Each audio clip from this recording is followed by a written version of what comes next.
Hello and welcome to the 10.6 developer overview.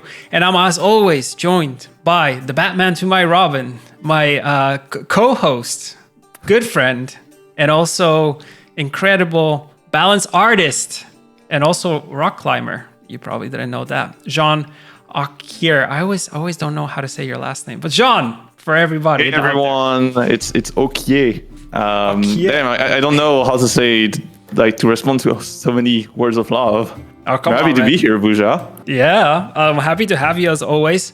And yeah, we have a lot of stuff to touch upon. I think this video, is super highly anticipated by the community based off of the love and hate relationship that we have recently. And yeah, we'll be talking everything 10.6. This video is launching a day before the patch, together with the patch notes also coming today. So you will have all those things to check out. We will be highlighting most of the changes, but there also will be some stuff in the patch notes that you can read on. And yeah, I think we should slowly get into it, right? Yeah, let's go. What do you want to start with? I wonder. What do you want to start with? Yeah, come on. I gotta start with this, right? Like it's gonna be impossible to keep moving forward otherwise. Yeah, let's do it. Let's do it. Let's go. There we go. Yeah. So that's a card that's been reshaping the perception of the current meta.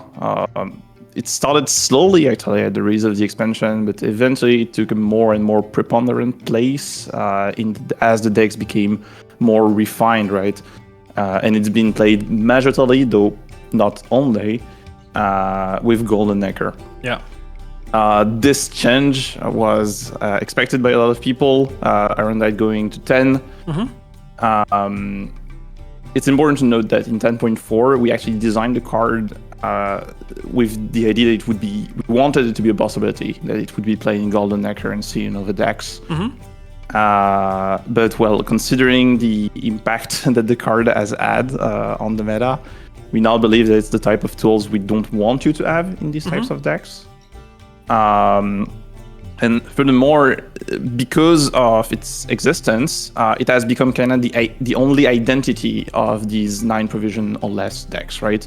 Yeah. And so one of the things we expect by removing the access to Enright from Nova and Golden Necker decks is that they might become more unique, right? They'll need to change the way they play and their game plan. Yeah, different play style. Yeah, it's a nerf that might feel unsatisfying to some people, but I think it's important to realize that it's going to require most of the Enright decklist to be completely redefined. And obviously, we'll keep monitoring how these new decks are going to be performing very closely. Yeah. There was this guy on Twitter petitioning for Enright to be 10 provision, and I think that person will be now super happy. But yeah, like you mentioned, this was a suggestion that we got from a lot of community members when it comes to changing the provision from 9 to 10. And I feel like, yes, this will be already impactful on the current meta that we'll see after 10.6. Hopefully it shapes up nicely and players are satisfied with it. Yeah, so really cool change. Moving on, another card that kind of people have been talking about for some time, and it's kind of like a back and forth with it, is Traveling Priestess, of course. Yep. So in 10.5, we nerfed several of the major Northern Realm tools, right? Like cards like Amphibious Assault, Siege Master, and we also nerfed Ring of Favor. And that led us to kind of not want to do a bigger nerf on Traveling Priestess because we kind of expected the deck to slow down. But it did not really lose steam. So that's why we're coming back to it. And we haven't really talked about what the change is. So not only is she getting 1 more power, and she starts with 1 more charge. So this starts like a buff, right? Yeah. But the number of charge that you're gaining when you're putting her back in the deck is now 2 instead of 3. Yeah, and that's impactful. Yeah, what it means is, so on no shuffle, you have 2 more points than the original version. On 1 shuffle, you have 1 more point. On 2 shuffle, you're breaking even. And from there, each extra shuffle means you have 1 less point than what the previous version was. One of the reasons that motivated us to make the change that way is that we kind of wanted to preserve the original identity we had fought for the card, which was a 4 provision card that would not feel bad to mulligan away, and which you could potentially splash in different Northern Ram decks. And of course, all of these points count. This is before accounting for all of the synergies that you can expect in a traveling Priestess-centric deck. Nice.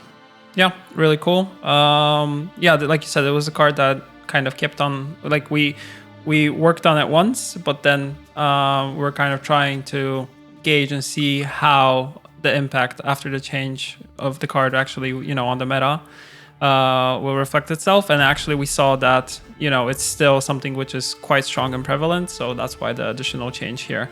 But I like that, power went up and there are, changes to the charges, but the charges per shuffle change here. So like you said, it started out like a little bit of a buff, but actually is a nerf to this card. Okay, moving on, a card that I'm happy to see changed and getting a smaller nerf is Sig Vault. Also a card a lot of people talk about, especially saying that Skellige is quite strong. And here we go, Siggy. Change the provision from 7 to 8. Yep. So to start off, I kind of want to state that in general, we're quite happy with the way Self-Wound has settled as like this quite hard actually to pilot combo deck, but that holds a lot of potential. The deck is generally performing quite fine. It is not omnipresent, and at least on most of the ladder. But the nature of the deck as like this autopilot but great potential deck means that, of course, it's going to perform better as you go really higher in ranks. And so this is this is a small nerf, right? And I don't think it's going to impact, the impact at lower level is going to be relatively minor. But when you think of higher level, where it's actually a very tight deck to run in terms of provision, we expect it to have more of an impact there.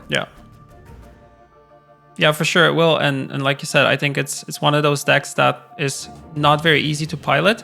But if piloted correctly, it is quite strong. Yeah. And if the player knows what he or she is doing, then it can generate a lot of value, and also has a little bit of control aspect to it.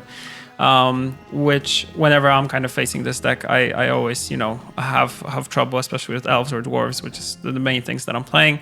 But yeah, hopefully moving forward with this update, we'll get to this. Scoia'tael is going to also get some juicy changes, so for some new stuff to check out this season. Okay, that would be all for Sig Vault, and the next one is Off the Books. Another nerf here. Yep.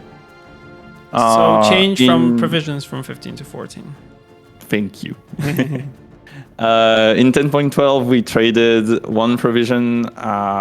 So it went from 16 to 15, and in exchange, it got 2 more coins. And at the same time, we made a nerf jackpot. And this change had the impact that we hoped that it would, which is that King of Beggars centric decks moved away a bit from being very, very mid-range to being more tribute defined. And we were quite happy about this. But slowly, the deck has eaten away all of the space in Syndicate.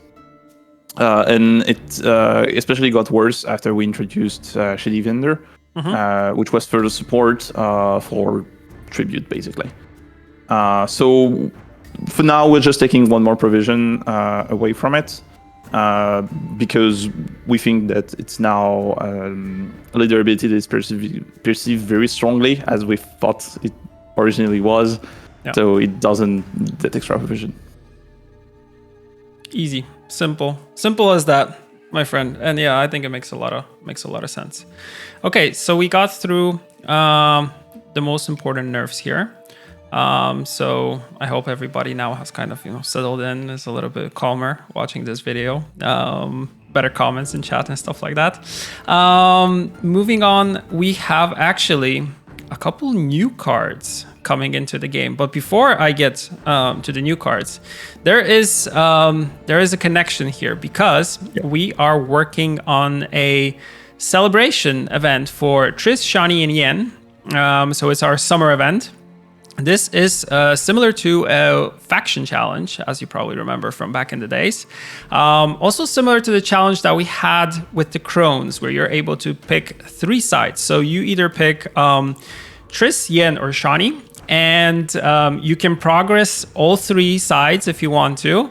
And but you know, any way that you want to. And if you complete the quests for all of these, you will actually earn rewards. So it's titles, it's a little bit of RP, but at the end you also get these awesome card backs for all 3 beautiful ladies from the Witcher universe. And I highly encourage you to check it out. When it comes to the start of the challenge will start at the 9th of June and end on the 21st of June. So you will have a little bit of time to get through these. But yeah, the card backs are amazing. Highly encourage you to check them out. So yeah, and with this, we're kind of gonna now jump into new cards, which are also coming. Like nobody expected new cards, right? Because this is something totally new coming with this update, because we didn't announce it previously.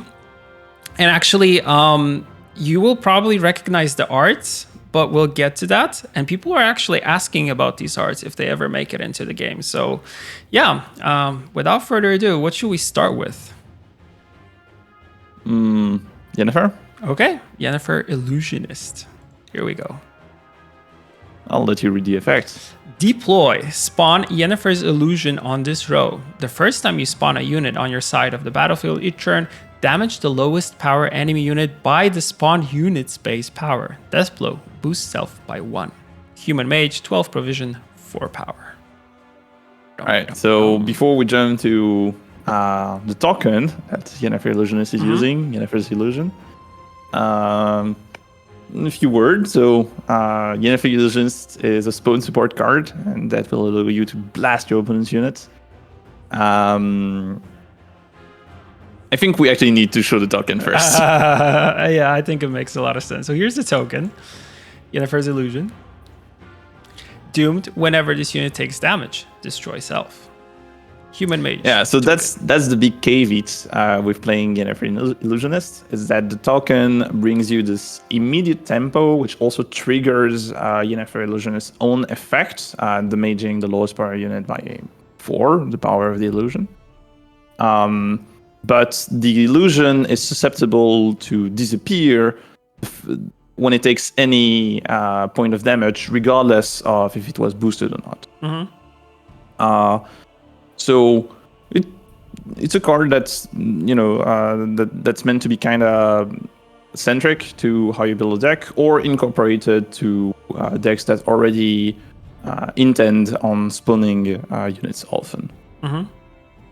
Really, really awesome. And yeah, I remember you guys when you were saying that when you were working on design, you wanted her to be in swarm decks, right? So it makes sense for this ability. So that's Yennefer, right? So people are probably now asking, what's up with Triss? Well, there is also going to be a Triss card. And her code name was Triss Rocks, which is a really cool name. But the one that we went with is Triss Meteor Shower. Human Mage, deploy on melee, damage all units on the enemy row by half their base power. Deploy range to boost all allied units on the row by half their base power. 12 provision, 3 power, Human Mage, neutral. Nice. Yep. So another pretty straightforward card. Meteor Shower complements game plans that generally appreciate stacking on a single row, right? So stuff like movement. What's interesting is that it can also serve as a pretty strong row punish. Yeah. Against a matchup, this can be quite a few points. Amen to that. Yeah, really cool. Like you said, straightforward ability. I don't think we need more explanations here. I'm just interested how players will actually figure this card out and which decks they will actually use it in. So that's going to be exciting to see. So yeah, I mean, nice curveball here, like two cards in between drops. Really love to see it. Really love to see those arts used again. And yeah, players were asking, was like, are there going to be any more like Triss and Yen cards? Like, it would be really cool. Although a lot of people were also petitioning for more Triss cards than Yen cards, because I think Yen has the advantage of one card above Triss. And, you know, some people fear like this is unfair, but we know that Yennefer, you know, best team. Oh, easy clap. All right. I'm not taking any sides there. Good. It's good to be neutral in this case, because yeah, you don't want people like fighting over all this stuff. Moving on. Speaking of neutrals. Yes, speaking of neutrals, we have some buffs for neutrals. And it's quite the list. It's quite the list. So the first one is Enright Fritz going to 5 power, and its damage going to 5. Basically, we keep exploring the tech space of Heatwave, right? Cards that have 10 provision. Basically, we've been quite happy with some of the success that the Viggo's Muzzle change got. And with this change, we're establishing Enright Fritz as, you know, a card that has a lower ceiling than stuff like Viggo's Muzzle or Heatwave. But as also way bigger floor, right? It's more consistent. And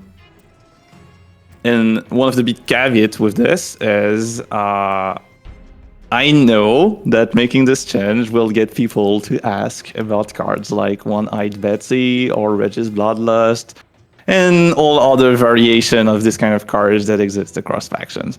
And I know we'll get some memes on Reddit. But it is important to realize that we cannot address everything at the same time. And frankly, it is a bit doubtful that many of variation of this kind of effect can exist in the same design space. What it means is that we need time to figure out what this card can be and how we can make them feel relevant again, or for the first time for some of them. And well, hopefully their time will come in the future. And in the meantime, we're experimenting with Enright Fritz. Yeah, it makes sense. Just not doing it, you know, everything at the same time, because I feel like actually to have the time to look at all these things, and also trying to see how they fit within a current meta or within like a design space, like you said. So it makes a lot of sense. Moving on, Triss Butterflies, power 5 from 5 to 4. And the effect.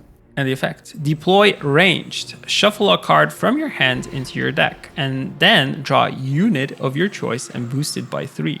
Ooh. Yeah, so Triss Butterfly was this card that was randomly boosting a unit in your hand by 4. We're kind of keeping that hand boosting identity, but we're building her into a consistency tool. And actually, you can still hand boost a card in your hand, right? Nothing prevents you from shuffling it to your deck and then deciding to draw it back just so that it gets the boost. And we think it's a interesting alternative to potentially stuff like Royal Decree, right? Of course, it plays much differently, but sometimes it might fill, you know, a gap that was otherwise hard to fill before. Nice. Yeah, really cool. I really like that the identity of the card stayed the same. So huge props for that. Okay, last one on this list is Summoning Circle, which we kind of talked a little bit about post-patch, because a lot of people were concerned about the fact that it was showing units in the same order that it was in the deck. So I think we should start by probably addressing that, and then we'll also talk about the change here, right? Yeah, so the change isn't actually a change in terms of behavior. We're just tweaking the tooltip so that it acknowledge this behavior, that it will show you the cards, the units in your deck in the order they appear. So to get a bit back in the history of this, a few days after the release of 10.5, some players realized that this is what it happening, and that probably it should not be happening, right? Because usually when we don't specify it, it should show you the cards in a randomized order. And following that, we communicated that we would actually keep the interaction. And this is why we're modifying the tooltip now. And to further explain why we decided to do things that way, we did miss that it was working like this. Like this was an error on our part. And it would have been fairly easy to correct, but we realized that it actually played quite nicely with the current effect, right? Because you can actually get punished if you're playing Summoning Circle and the card gets out of your deck before Summoning Circle gets to actually summon it. And we felt like actually seeing the deck in order was a nice way to take your decision without fear that, you know, the card might be right on top and it might be hard to play with. And it's also worth remembering that if you compare it to a card like Maxi Van Dekar, well, Summoning Circle only shows units, and it is a card that you fairly have to build around. So, I mean, we think it's unlikely that they will compete in terms of space. Yeah. Cool. Thank you for clarifying that. I think a lot of people, you know, were kind of concerned if this is supposed to be the way that it works, or this was if we missed something. But if we're okay with the interaction, so good to have clarity here. Okay. We also now have the topic of buffing devotion, and then from that, I don't. This requires a bit of explanation. Yeah. So something we actually kind of regret about Forgotten Treasures release is that we didn't really support a plurality of strategy, right? There was Rune Mage, that was 10 provision, but otherwise all of the cards of that set started under 10 provision, which meant that they directly were able to be played with Golden Necker and Serenova. And on the contrary, if you think about a mechanic like Devotion, and it was introduced in Master Mirror, it also came with incentives to not use it. Stuff like Oniromancy. Well, in the case of Forgotten Treasure, it was a bit of an unfortunate coincidence because, well, it's just kind of came like this from the design that we were working with. And the decision to support 9 provision or less came kind of late in the design process of that set. But yeah, it's something that we're going to be more mindful moving forward with like the future set of cards. And while it is a bit late to properly flesh out opposing incentives to Golden Necker, we still decided to bring some buff to Devotion across the different faction, and most importantly, the evolving cards. We touch all of the faction aside from Syndicate, because, well, they're the only one that are actually very happy already running Devotion. So yeah, like no need to do anything there. Yeah. And some of the changes that we'd like to highlight, I guess, Monster first. Yes. Here we go.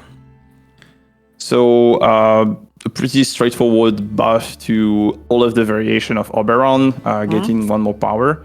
And with that, we're also adding 1 more Devotion effect to Gulls, actually, which is going to be able to, on Devotion, play any Wildland card from your deck instead of only specials. Nice. Which is a change that should bring a bit more possibility in terms of consistency, which is a topic that the faction has been struggling with when it's actually playing these Devotion decks. Yeah, awesome change here. I really like it, especially the one to Gals. So, are we moving on to Squirtle? Yes. Yay! You can get this one. Finally. Symbiosis. So some buffs here. Yeah. Starting with Aethna, right? Yeah. So big power for Aethna, yeah. I mean, actually, her power isn't actually changing. So Aethna used to spawn 2 young dryads, right? We removed the spawn of the young dryads, which means that we added their power directly to Aethna.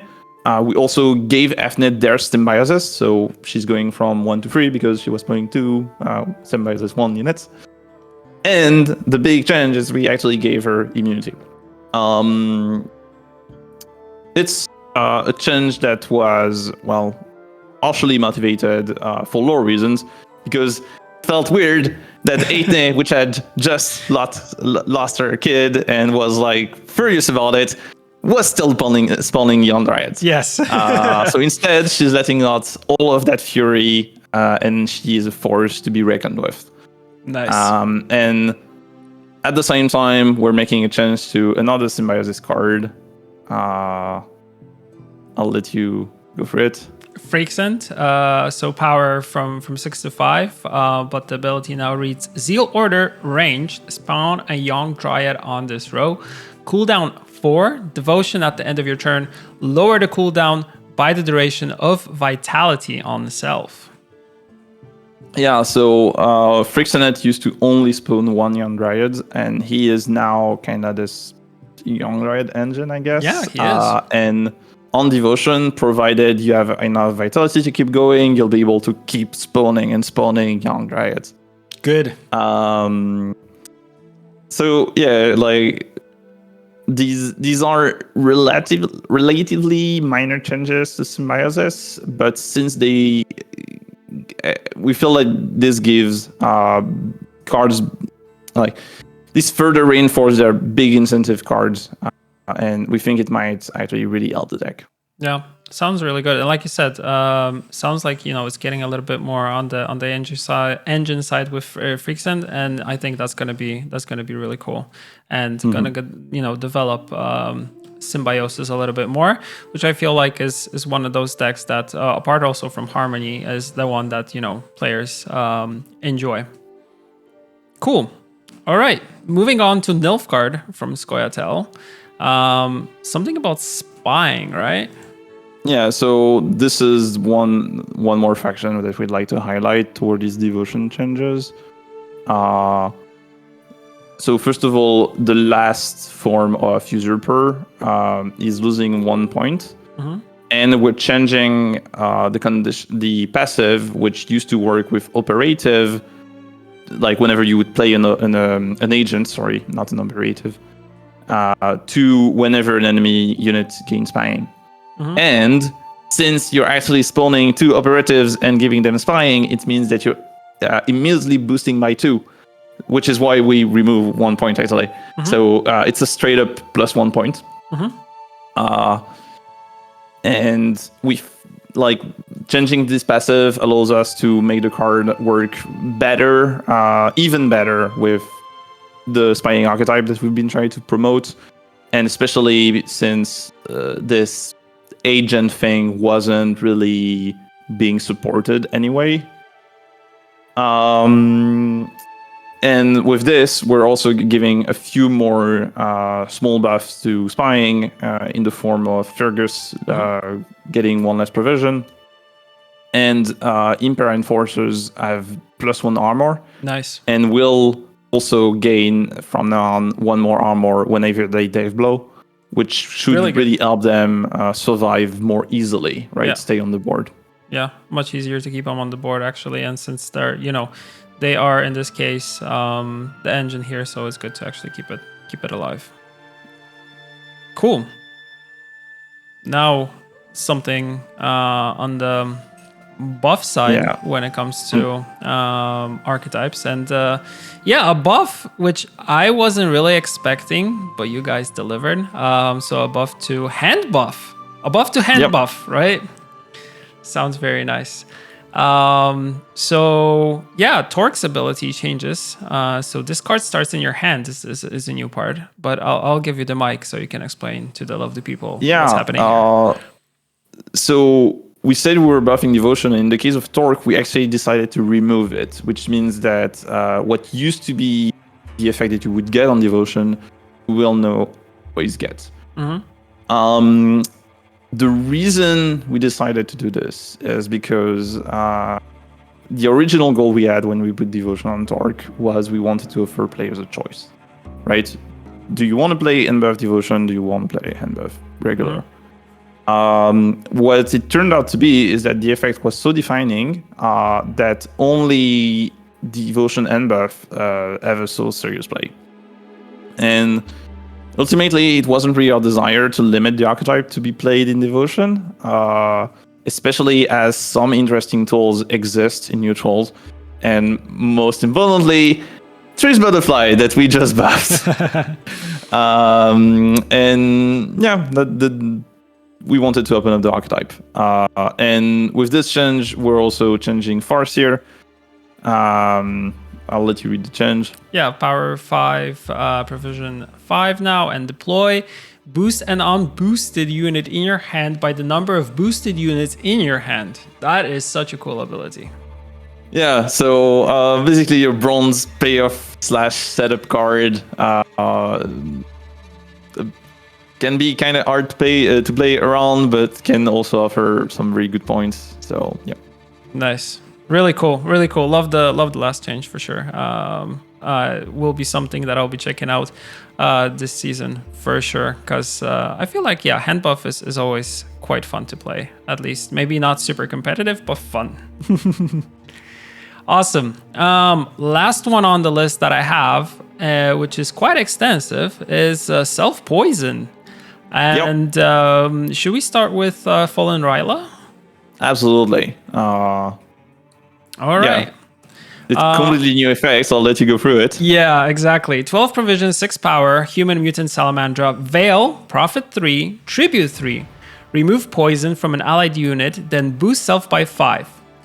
Whenever your opponent plays a unit, poison it and remove a counter. When the counter reaches 0, the tribute becomes fee. Counter 2. Okay, you gotta explain this to me. Yeah, I gotta explain some of the stuff going on. But first of all, so self-poison and Syndicate was our largest focus for that patch. And Fallen Reyna was obviously a card that we needed to address because it was supposed to be a high-hand card, but never was actually really quite useful. Yeah. The way it works is that you get to poison on play your opponent's unit twice, and then once the counter are down, you don't have that effect anymore, but the effect that was your tribute effect, you can actually now use on fee. Okay. So as the counter disappears, the fee icon appears. Nice. What it means is you can actually kind of play her proactively if you want to be enabling the use of the fee later on to get massive boosts on that card. Nice. Yeah, really, really cool. And this is the one that kind of starts off everything when it comes to the self-poison archetype, which I think, looking at the changes, it was, I think, one of the biggest ones that you wanted to do for this update, right? So let's see them without further ado. Starting with failed experiment. I realize we should have been talking about Gellert, but we might not have a slide for it. Yes, true. It's all right. We'll go ad hoc. So first of all, we need to talk about Gellert, and we changed Gellert to have immunity by default, cooldown 1 by default, and the adrenaline effect now reads at the end of your turn, purify self. Mm-hmm. So what it means is Gellert will always have its effect on cooldown, whereas before you would only get the cooldown once you had reached adrenaline. But also you are getting immunity until you reach adrenaline. Mm-hmm. The reason we made that change is because Gellert's ability to use poison a lot without cooldown was very shady.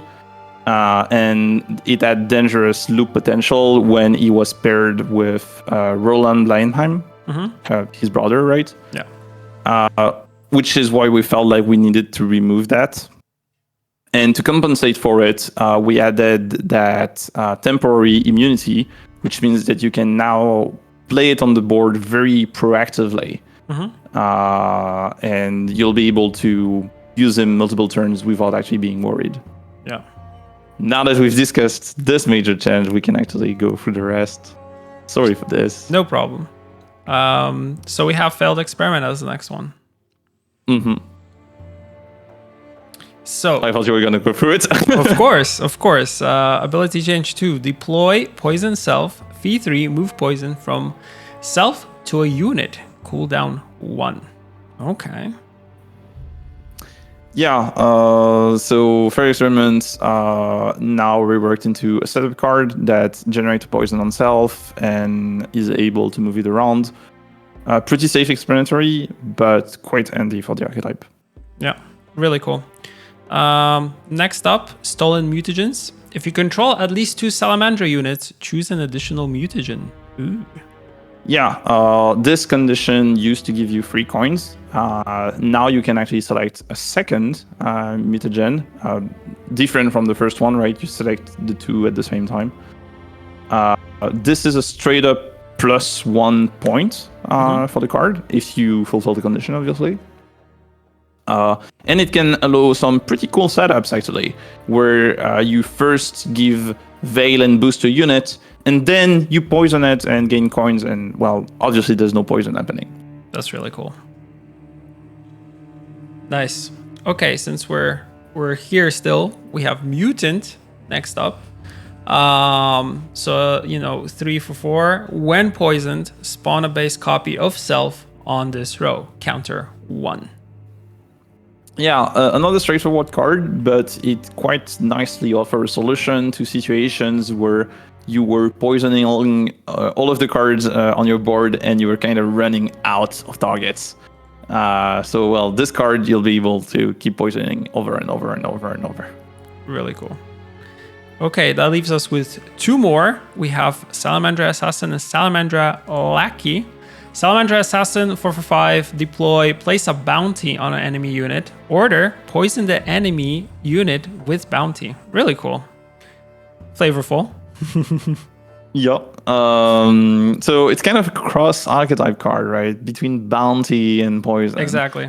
Well, obviously it's more suited for poison, and it can provide a pretty interesting source of coins as long as you have an extra card to actually finish the job that Salamandra Assassin started. Nice. Really cool. Really cool. Last one is Lackey. Deploy, purify an allied unit and gain 2 coins for each status removed. Huh. Yeah. So Lackey is now enters the field of these 4 provision purified cards, right? Mm-hmm. It is allied units limited, contrary to cards like Pillar. But it comes with the extra incentives of giving you coins the more status you're able to purify, which can be quite interesting tech for the faction. Yeah, and quite interesting. I think quite powerful here, and I really like cards that give you additional kind of like abilities in between stuff. So that's really cool. Really happy with this one. Okay, did we just go through all of them?